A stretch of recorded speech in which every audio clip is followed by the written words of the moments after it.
यह कहानी है एक सन्यासी की। सन्यासी वह होता है जो अपना सब कुछ त्याग कर सिर्फ एक चीज़ को अपना लक्ष्य बना लेता है। कोई भी व्यक्ति सन्यासी बेवजह नहीं बनता है। सन्यासी बनने के पीछे एक बहुत बड़ी वजह होती है। उस व्यक्ति के सन्यासी बनने के पीछे भी एक बहुत बड़ी वजह थी। सन्यासी बनने से पहले उस व्यक्ति के मन ने उससे बहुत सारे गलत कार्य करवाए। उस व्यक्ति का मन उसका मालिक बन चुका था और वह अपने मन का गुलाम। जीवन का हर सुख व आराम पाने के बाद भी उस व्यक्ति के मन में अथाह पीड़ा थी और यही मानसिक पीड़ा उसे सन्यासी बना देती है।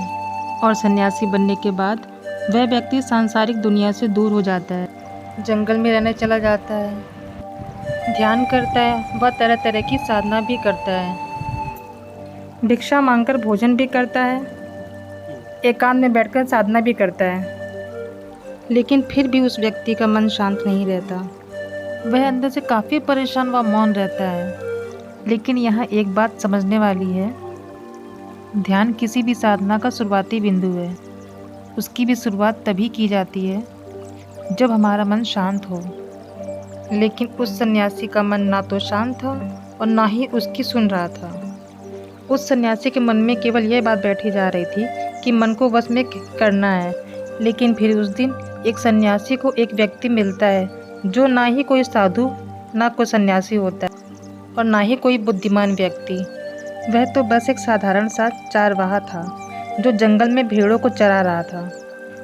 वह चारवाहा सन्यासी से पूछता है, क्या मैं तुम्हारी कुछ मदद कर सकता हूँ? तुम बहुत परेशान से लग रहे हो। मैं तुम्हें पिछले कई दिनों से देख रहा हूँ। तुम काफ़ी परेशान से रहते हो, काफ़ी बेचैन रहते हो। अगर तुम चाहो तो मैं तुम्हारी मदद कर सकता हूँ। लेकिन चारवाहे की बात सुनकर सन्यासी कहता है, भला तुम क्या मेरी मदद करोगे? तुम तो खुद एक सांसारी हो जो अपनी मोह माया में लिप्त रहते हो। यह सुनकर वह चारवाहा उस सन्यासी से कहता है, मैं तुम्हारी मदद कर सकता हूँ। मैं मन को वश में करना जानता हूँ। सन्यासी चारवाहे की बात सुनकर ज़ोर ज़ोर से हंसने लगा और कहता है, क्या क्या कहा तुमने? तुम मन को वश में करना जानते हो? मैंने तो अपना सब कुछ त्याग कर जंगलों में आकर रहने लगा, फिर भी मैं अपने इस मन का गुलाम हूँ और तुम कह रहे हो तुम इसे वश में कर सकते हो।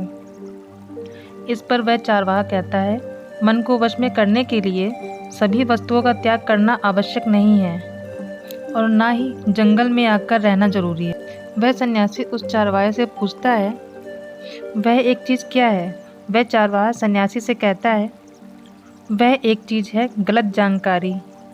आज तक हमारे भीतर जो भी जानकारी गई है उसी ने हमारे मन का निर्माण किया है। सन्यासी उस चारवाहे से पूछता है, परंतु वह कैसे?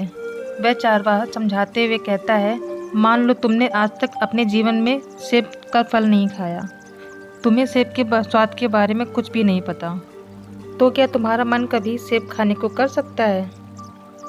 नहीं ना। इसीलिए हमारे मन का निर्माण जानकारी से होता है।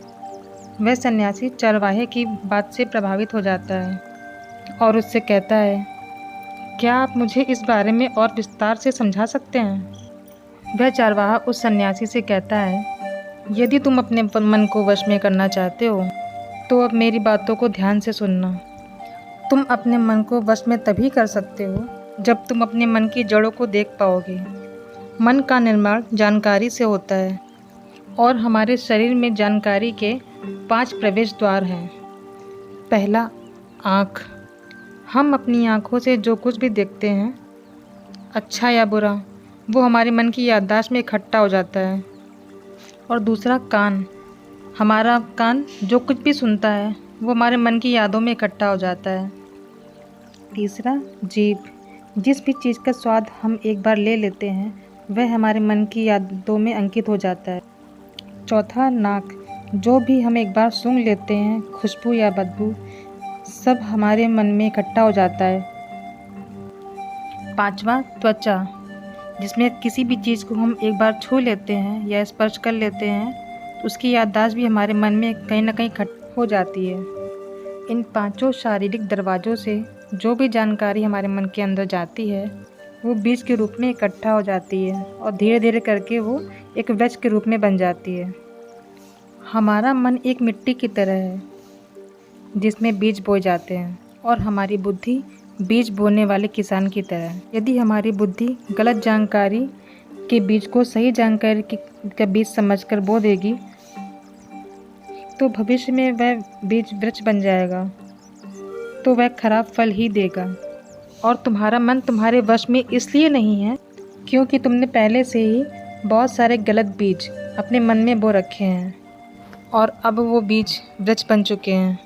वह सन्यासी उस चारवाहे से पूछता है, तो अब मुझे क्या करना चाहिए? क्योंकि अब तक तो मैं बहुत सारे गलत बीज बो चुका हूँ और जो बोए जा चुके हैं उन्हें वापस निकाला नहीं जा सकता है। वह चरवाहा उस सन्यासी से कहता है कि अब तक तो तुम अनजाने में गलत बीज बो रहे थे, लेकिन अब जानबूझकर सही बीज बोना चालू कर दो। तुम्हें बस पूरे दिन इस बात पर ध्यान देना है कि पांचों द्वारों से तुम्हारे भीतर क्या जानकारी जा रही है और जो जानकारी जा रही है वह सही भी है या नहीं। फिर वह सन्यासी पूछता है, यह कब तक करना होगा? तभी चरवाहा कहता है, पूरी ज़िंदगी। जिस प्रकार तुम हर दिन अपने पेट को अच्छा भोजन देते हो, उसी प्रकार तुम्हें दिमाग को भी अच्छा भोजन देना होगा, यानी सही जानकारी और सही विचार। जीवन में हर समय हर पल तुम्हें दो विकल्प मिलेंगे, जिनमें से एक विकल्प तुम्हारे लिए सही होगा और दूसरा गलत। परंतु याद रखना, सही विकल्प चुनते समय तुम्हारे अंदर बहुत पीड़ा होगी, लेकिन वह पीड़ा सिर्फ कुछ समय के लिए होगी। इसलिए चाहे तुम्हारे अंदर कितनी भी पीड़ा क्यों ना हो, लेकिन तुम्हें हर बार सही विकल्प ही चुनना होगा। जितनी बार तुम सही चुनोगे उतनी ही बार तुम अपने अंदर सही बीज बोगे। और जिस दिन तुम्हारे भीतर सही बीजों की संख्या गलत बीजों की संख्या से अधिक होगी, उस दिन तुम्हारा मन तुम्हारे वश में होगा। लेकिन उसके लिए तुम्हें आज से और अभी से ही प्रयास करना होगा। वो सन्यासी तो उस चारवाहे की बात समझ गया, लेकिन क्या आप समझ पाए?